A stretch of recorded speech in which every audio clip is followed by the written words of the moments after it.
Now, this is a story that if you've ever read through Genesis before, been in any Bible study class, you've heard plenty of times. I'm just hoping to add a little bit to it today. And so we're in Genesis 14, and I'm reading out of NASB, and that's important just because we have so many versions out now. Some of these names will be different in some versions versus the other. The name isn't as important as what actually transpires. And I'll also warn you in advance, I'm no better at pronouncing these names than you are. I'll take a decent shot at it, and we'll leave it at that. Just be thankful Wes didn't ask you to read this part. And it came about in the days of Amraphel, king of Shinar, Arioch, king of Elasar, Chedorlaomer,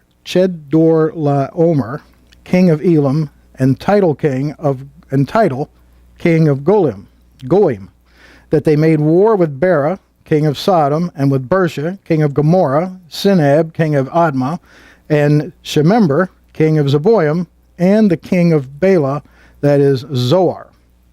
Whew! What a mess. Try to find that on here. So I want to take a minute before we go any further, and with my crude maps and some selective scripture reading, see if we can walk through this a little bit. So what we just read off was Chedorlaomer or Kedorlaomer, depending on the version of the Bible that you go. Dr. Collins, that I work with on the archaeology program, prefers this name. It just depends on the translation. In either case, he was the king of Elam, and we're going to look at where Elam was in just a moment. Shinar, Elishar, and Goim. So these four kings of these, and these are city-states, if you will. Each of these have a main city, and then they control a certain area, and they're allies. And so if we go over to 10, who has 10:22? And we're going to look first at Kedorlaomer. The sons of Shem, Elam, Asher, Arphaxad, Lud, and Aram. Go ahead. What was it again? The sons of Shem. Right. Elam, Asher, Arphaxad, Elam. Lud, Elam. Aram. Right. So the Elamites are what? If he's a son of Shem. Oh, it's only been 1 week. Come on. What's that? Ammonites? Yeah, Ammonites. Termites, dynamites, stalactites. Yeah. What are all the sons of Shem called?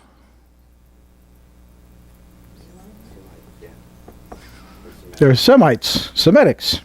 And who's going to descend from Shem at some point? We talked about this before. We had it last week. It was the list up here. Abraham, yeah. So Elam, one of those sons, the Elamites, if you will, has a king, Kedorlaomer. Okay, and Kedorlaomer's kingdom is on the western edge of. In fact, we're going to go try this approach for a minute. Is on the western edge of Iraq, the eastern edge of Iran. And somewhere in this general area, here's the Persian Gulf. You'd come up the Persian Gulf, and it would be somewhere in here is where we'd find the city of Elam, where the king was. And then, of course, their reign was, generally speaking, Mesopotamia. From south almost to the Persian Gulf and then up. This would be where he'd be at, and he'd be sitting between this yellow and purple line, somewhere right in there. Now, in perspective, you see the word Jordan here, and I know this, as I said, I wish it was blown up better. You can see Jordan here. We're going to be down over in this section, about the letter R in Jordan is where Sodom is, just so you have some idea of the range, okay? Now, let's go ahead and have a look at Genesis 10:10, which is going to talk to us about, Genesis 10:10. I think that still might be. Go ahead. Just when you mentioned names and pronouncing them, when I was in Poland and I said my own name, I couldn't pronounce it correctly for them. Oh. So just so you know, that's what it is with here. When you go to Jordan, you'll find out how they You'll know how to pronounce it, yeah, with their dialect and everything, yeah. And they'll pronounce your name something else. It won't be Wes. Yeah. Vest Some other, yeah, Germans. The Germans will do that a lot. Yeah, because the W in Germany is a V. Yeah. Yeah, over there, by the way, a Volkswagen is called a Volkswagen. Volkswagen. These are F's. Yeah, okay. It's not a V. Yeah. And what's a BMW called? BMW. Yeah, the BMW.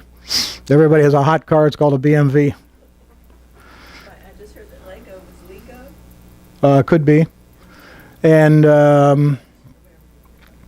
I used to know what that was. Yeah. I won't go into that. There's a German beer that we all commonly mispronounce too, but not in this class. It's okay. So, Genesis 10:10. The first sinners of his kingdom were Babylon, Erech, Akkad, and Calneh, and Shinar. Shinar. So this Shinar right here. Okay. So this one is going to put us in the Syria Mesopotamia range, or somewhere over in here. And she said Babylon up. So you've got Kedorlaomer is over in here, and he's got this area. Now this Shinar has got this area. See, they're allying themselves. See? So here we go with the next guy, which we don't have scripture for the next two, and that's Elishar and Gohim. And they think that Elishar was probably in the land of Judea, which would be over in this area, and Elohim was over in Galilee, which is going to be sort of north over in here. So you've got a rough alliance of 4 kings that cover kind of this Fertile Crescent area, generally speaking. And if you think about it, back then in particular, that's what they'd want to protect, is their agriculture and transportation, the rivers, that sort of thing. So those 4 kings are in that area. Now we have 5 other kings, these guys, which I just listed the cities here, which is Sodom, Gomorrah, Admah, Zeboim, and Zoar. Get this back up here for a second. And again, this map is too small. That's why we'll go to the next one. But they're all going to be very closely located down here in this little pod of 5 cities called the cities of the plain. Oops, excuse me. Called the cities of the plain. And again, if we look at this, this is my crude Fertile Crescent, if you will, with Iraq on that side, Iran, Saudi Arabia, Jordan. The Red Sea is down here. You've got some area in between it and the Nile. And then, of course, you have Egypt, which occupied all of this in those days. Mediterranean Sea is here. Just to get us, for the Mesopotamians, that's loosely its thing. Well, now we come over here for the battle we're going to talk about. And this is the Sea of Galilee, which is in, Jordan's on this side, and I think it's Damascus, and Israel's on this side. And running down through the middle of this is the valley that was well watered. When Lot looked out from Ai and between Ai and Bethel, he was about here. And this river, which I explained, I think, last week or the week before, it's not a straight shot. It's very, very windy. And so therefore the land is really fertile because it gets well watered on both sides. So you have this nice green valley running down through here, and then you hit the Salt Sea or the Dead Sea. Most of your textbooks are going to read that Sodom was somewhere in here back before the Dead Sea was the size that it currently is, which we've now proven that's not the case. A lot of faulty conclusions. And in fact, I was reading Holman's Bible Dictionary yesterday. They've now said, no, it's not down there. It's more likely at Badadra, and there's another city I can't pronounce south of that. And no, that's been disproven too. And the work that's going on right now that we're going over to in February is current state-of-the-art stuff about Sodom. It's got the international community's attention. And we're going to end up with Sodom being here. There are 4 other tells just off near it, but off a distance, that are probably the other 4 cities of the plain, all of which were destroyed approximately the same time as far as we know. Now, they haven't excavated the other 4, but it looks similar. So that's where we're going to be. Jerusalem is approximately across from us, not quite. Jericho is here, and then you've got Bethel and Ai. Well, south of Jericho, we had Bethlehem, which is 2 miles or 3 miles or something. I've not been there, but it's a short day's walk, if you will. And then south of Bethlehem, a little bit more, is Hebron, and also an area called the Oaks of Mamre. This is where Abraham is camped. This is where he's settled in, if you will. So today's story is going to be about these four kings who control this large area, coming down and around and taking on the kings of Sodom and his I almost said his lot, his group. So now let's read the next section of this. All of these came as allies to the valley of Siddim, that is the Salt Sea, which we know is the Dead Sea. I guess we'll just have to use this. So they came to this valley area in here. 12 years they had served Chedorlaomer, but the 13th year they rebelled, and the rebelling are the five kings, the city of Sodom, Gomorrah, and so on, Zoar and such. They rebelled. In the 14th year, so in the 13th year they rebelled, more than likely means they stopped paying, taxes, loyalty fees, whatever, supplying the kings with supply, who knows what, but they did no more. They had their own Boston Tea Party. So in the 14th year, a year later now, Chedorlaomer and the kings that were with him came and defeated. Now they come down, first down one side and then the other, and they're going to defeat the Rephaim in Ashtaroth Karnaim, and the Zuzim in Ham, and the Emim in Shavah Kiriathaim, and the Horites in their Mount Seir, as far as El-Paran, which is by the wilderness. And we know that the wilderness is down this way. If you came from Jerusalem down, you hit the Negev and then you hit the wilderness. So they're down there. Now they're going to come back around. Then they turned back and came to En-Mishpat, that is Kadesh, and conquered all the country of the Amalekites, and also the Amorites who lived in Hatzon Tamor. And the king of Sodom, and the king of Gomorrah, and the king of Admah, and the king of Zeboim, and the king of Bela, that is Zoar, came out, and they arrayed for battle against them in the valley of Siddim. And so they, around in this area, they were ready to do battle. Against Chedorlaomer, king of Elam, and Tidal, king of Goim, and Amphral, king of Shinar, and Ariat, king of Elasar, 4 kings against 5. Now the valley of Siddim was full of tar pits, and the kings of Sodom and Gomorrah fled, and they fell into them. But those who survived fled to the hill country. Then they took all the goods of Sodom and Gomorrah and all their food supply and departed. So they get all these people, plus who knows what they've collected with all the other battles they've had. Now they're going to head back up, and remember, their kingdoms generally are up in this area, so now they're going to head back home, basically. And so they've taken all their food supplies and departed, and so they're going to head this way. Now, interestingly enough, in today's military, we hop on our Humvees and we get in our helicopters, and we're out of there in 5 minutes. They're not going to go very far, very fast, with a big group, all these prisoners, if you will, all the flocks, all the goods, but they're heading up the highway. Plus, they've defeated everybody, so they're in no rush. They're the king of the world right now. Verse 12, they also took Lot, Abram's nephew, and his possessions and departed, for he was living in Sodom. And we talked about this verse before. You'll remember when he and Abram were together, and he chose the valley and he chose the cities, and all, he pitched his tent towards Sodom.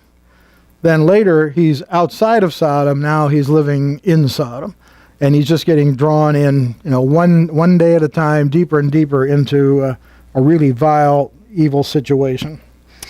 Then verse 13, then a fugitive came and told Abram the Hebrew. Now, I'll give you a little archaeological side note to this as well. It's interesting that Abram is called Hebrew here. Why would they do that when Abram hasn't had a child yet? Right? The Hebrews are the nation that God will pull out of Egypt, take 40 years through the wilderness, right? They'll be all the descendants of Joseph, and Abraham, Isaac, and Joseph, but Abraham hasn't had a single child yet, and yet they call him Hebrew here. And theory one theory. At that time, there were groups of people, clans, if you will, nomadic, herders of flocks, large groups of people. And they would align with a city-state and agree that if the city-state would allow them to use the pastures for their flocks, they would use their size their little army, if you will, their shepherds and so on, to help defend the city. And they were called Hebrew. Similar, not similar, but when I was a kid, we had people that traveled through city to city in groups, and they called them gypsies. And they were a particular ethnic group, as I recall, and had a certain lifestyle and all of that. These aren't gypsies, but it's the same idea. They're just a clan of people who raise livestock for a living, a large group, and they align with a city-state. They'll protect it in exchange for being allowed to use the pasture, and they were called Hebrew. And one theory, a pretty decent theory, is that that's where the Hebrew came from, where they began to be called Abraham Hebrew, but eventually Hebrew would become the name for all of his descendants. So your next archaeological cocktail party, you'll have that little tidbit you can throw out.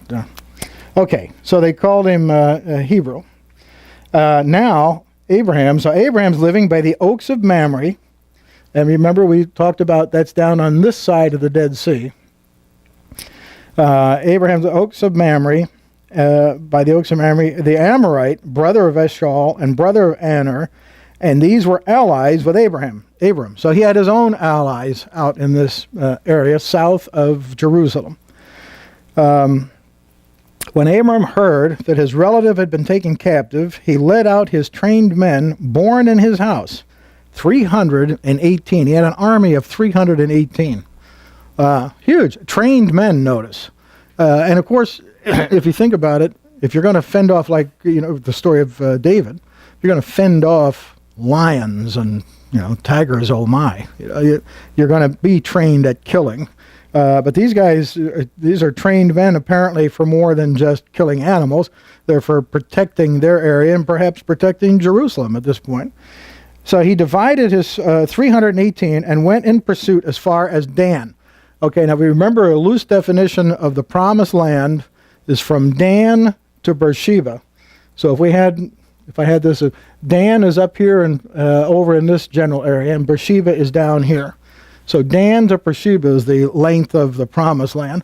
So Dan says they're going up this way. So he's going to come across here and try to cut them off while they're headed north. He divided his forces against them by night, he and his servants, and defeated them and pursued them as far as Hobah, which I didn't get a chance to look up where that was. Here it said north of Damascus. So again, going to my crude map here, this is Syria, this is Lebanon, so Damascus is somewhere right in here.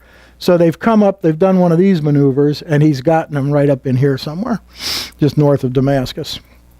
He divided his army in half, and basically a pincer movement got him.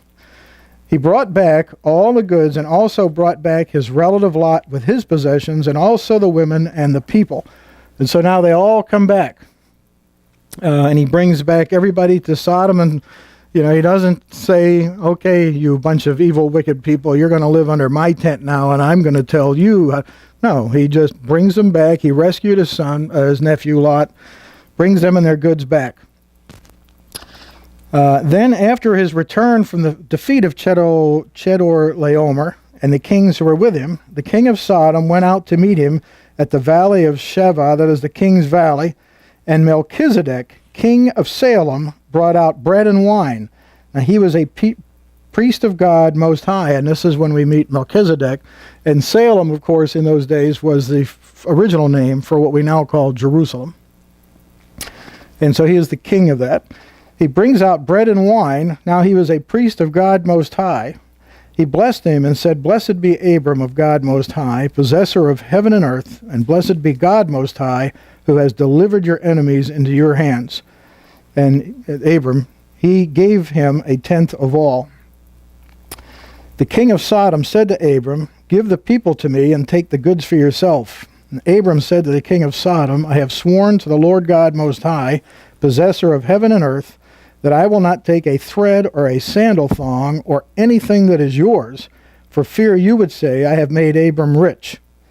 Boy, what a lesson there. "I will take nothing except what the young men have eaten, and the share of the men who went with me, Aner, Eshcol, and Mamre. Let them take their share."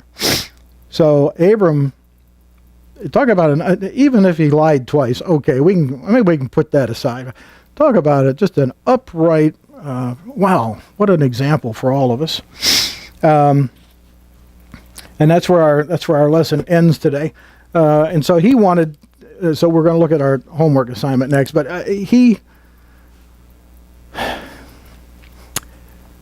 what I can't get over is a couple of things and I'm getting ahead of the questions in the homework, but that's okay. He rescues Lot and Lot's family and lets them go back to the place they were living at. Probably a good thing, I suppose. I wouldn't have, would you all have done that? Wouldn't you have said, but in the day and age we're living today, wouldn't you say, why don't you come back home and live with mom and dad for a while? You really want to go back to that? Didn't do it. That's amazing. I just floored. And the fact that he would take no reward of any kind shows you that his motives to begin with were as pure as a driven snow. He went out there for one reason, to get his nephew back, because he was responsible for him. We go all the way back to the family tree, and Haran died, and Lot became Abram's responsibility. He got captured. I'm going to go rescue him, and off they go. Plus, imagine the size of the flocks and herds that Abram had in order to have an army of 300 and some people trained to fight. In those days, this is huge. I mean, this is just wealth beyond imagination, so he could certainly afford it. And trained in his house. And one of the things that we'll learn as we continue to look at Abram's life, they're trained, they know he's a follower of God. They know he's a righteous man. They see the kinds of things like this that he's doing. He has a lot of influence on those folks living in his house, as we should have on those that live in our house, or our neighbors and folks that we work with at work and so on, or supervise for that matter. He certainly did. All right, so That's based on, the chapters of the Bible here. It isn't until several chapters later that Abraham rescues Lot, and that's when we hear how wicked the cities are. Do you think he knew back then when he went to rescue Lot from the... I would think he would have known. If he didn't know, he would have known when he rescued Lot, because in all their possessions would have been what? Idols.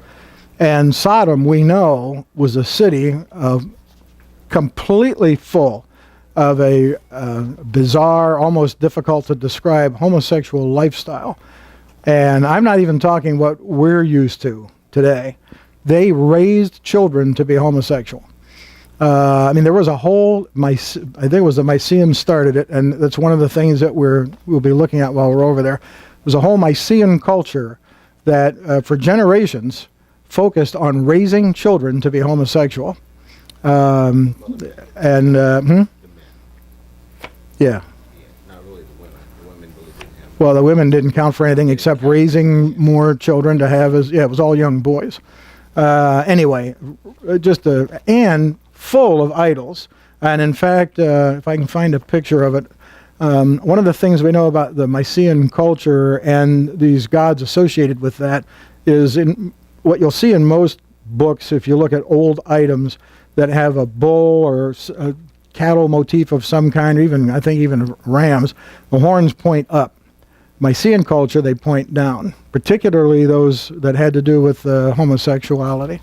And we're finding pieces of that. So they would have seen a lot of that. That's one thing, archaeology, we get to see what got left behind after the destruction.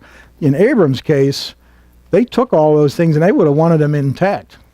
So I'm sure he knew by the time he picked them up from rescue, if he didn't beforehand. But my guess is he knew anyway. With his influence. It's the largest city in the plain by leaps and bounds. There had to have been trade between. Well, there was probably trade. I don't know that they would have necessarily traded with Abram, but there was probably trade, yeah. All right, well, let's get to the... we probably covered most of this already. Fortunately, the time's going to get away from us, but let's have a look anyhow. Okay, so we talked about the fact that for 13 years, they served this king, and then they rebelled on the 14th year. and we had 5 counting against 4. After the 4 kings, the 4 kings seized all the goods and hauled off everything, including Lot and his possessions. And then, of course, the other thing we saw, as we mentioned, is we now see that Lot had taken up permanent residence in a dwelling, a home in Sodom. Most of those homes then, too, at that time, would have been 2-story homes. Typically, you came into a courtyard and you could see up, and the courtyard rooms would have been for entertaining and the kitchen and things of that nature. Then there was some staircase or stairway or something that went to the second floor, and that would have been where the bedrooms were. And the main source of light for the house would have been this center court area. Light was allowed to come through during the day. So he had a home in Sodom. And then what happened to the kings? We see that they fled and later came back. They didn't get captured with their people. What was Abram's response when he heard what happened to Lot and his family? Well, he immediately, without question, Lot's my responsibility. Let's go get him. What happened when Abraham returned from defeating him and the other kings who were allied with him? He was met by Melchizedek, king of Salem, priest, the high priest of God Most High. And then in Genesis 14:20, we find the first reference to tithing ever found in the Bible. What does it mean when we tithe or give a tenth of everything to God, and why is this an important part of our relationship with God? So what about all this tithing thing? What do we think about the standard question? Do I tithe on the gross or do I tithe on the net? Tithe on the net. What do we think? Do we tithe on the money we get and we let Caesar have Caesar's money, or do we tithe on everything and Caesar still gets his money? What do you think?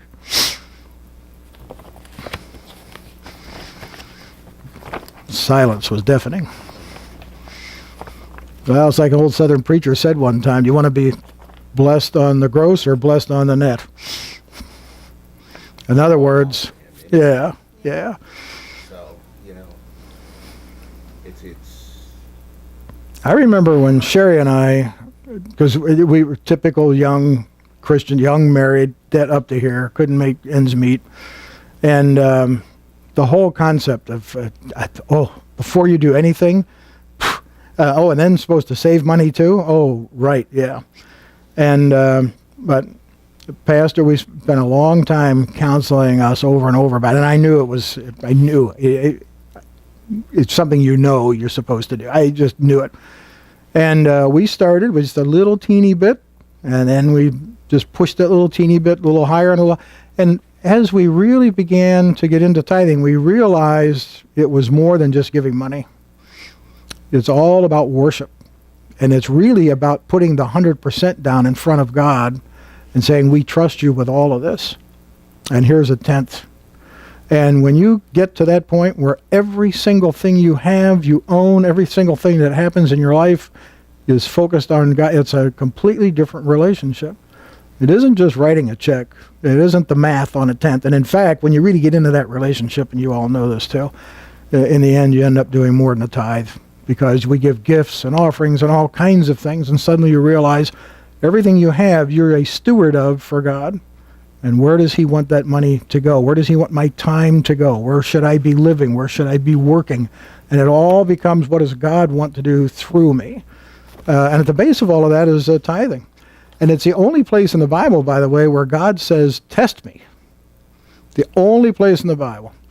Test me. And see if I do not blessings overflowing, you can't count them. So anyway, get off my preaching box again. So then we have Melchizedek the high priest. So here we're going to read some more scripture, whoever has the Hebrews verses.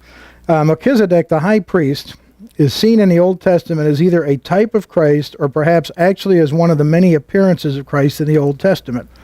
What do the following verses below indicate to us regarding the role of high priest and Christ? And so the first one we had is Hebrews 5, 4-6, and verse 10. And no one takes the honor to himself, but receives it when he is called by God, even as Aaron was.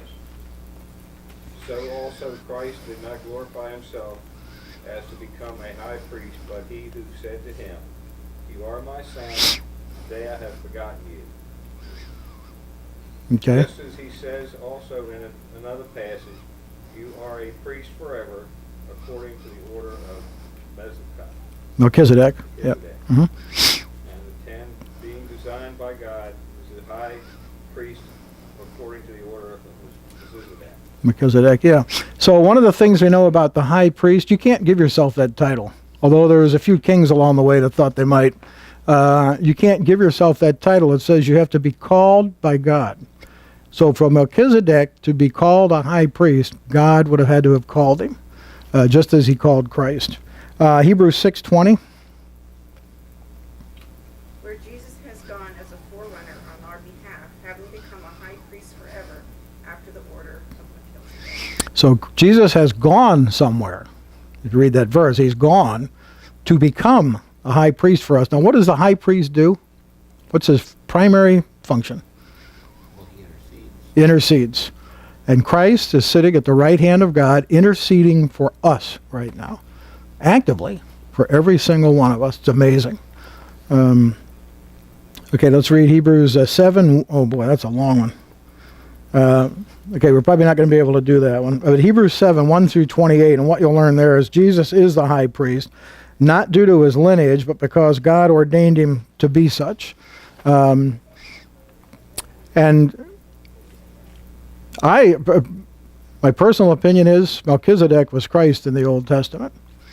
We have visions of Christ, if you will, or Christ-like, all through the Old Testament. In fact, we know when we studied, or when you will study, you'll be coming up here in 2 weeks, the angels come. You all remember the story of Abram sitting out in front of his tent, and 3 people come up to him, and one says, I'm sending these 2 off to Sodom, these 2 angels off to Sodom to warn, which angels are messengers.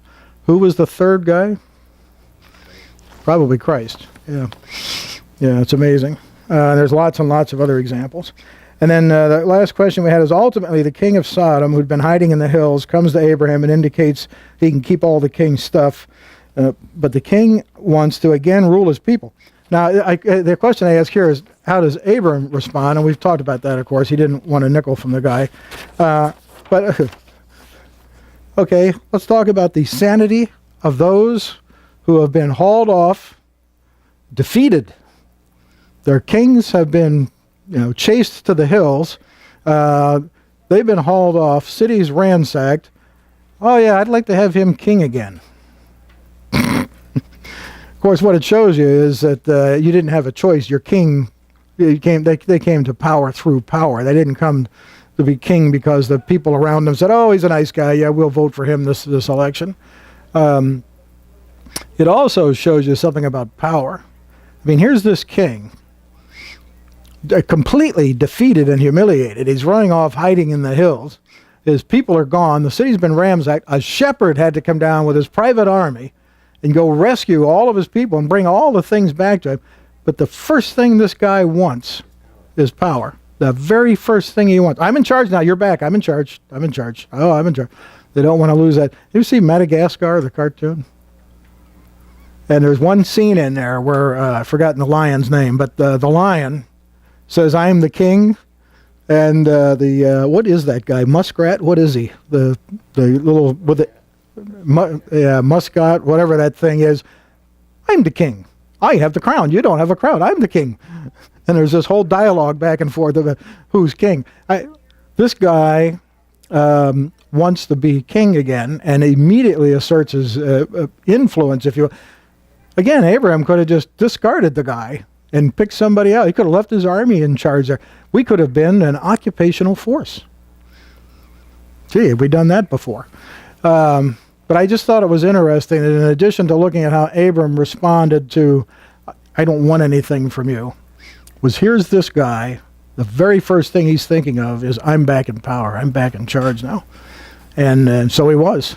And Sodom would go on for another period of time, not very much longer, as you'll see in 2 weeks. But we're going to have to end our lesson there today. So that's the Abram saving Lot and bringing him back to Sodom. And Sodom itself, having gone through almost a judgment, if you will. It doesn't say that in the Bible, but, having gone through a war, having been hauled off as prisoners, having all their stuff taken away, they're brought back to the city. Maybe they learned something. But we'll see in a very short span of time that is not going to be the case, and God will judge Sodom and the cities of the plains pretty directly.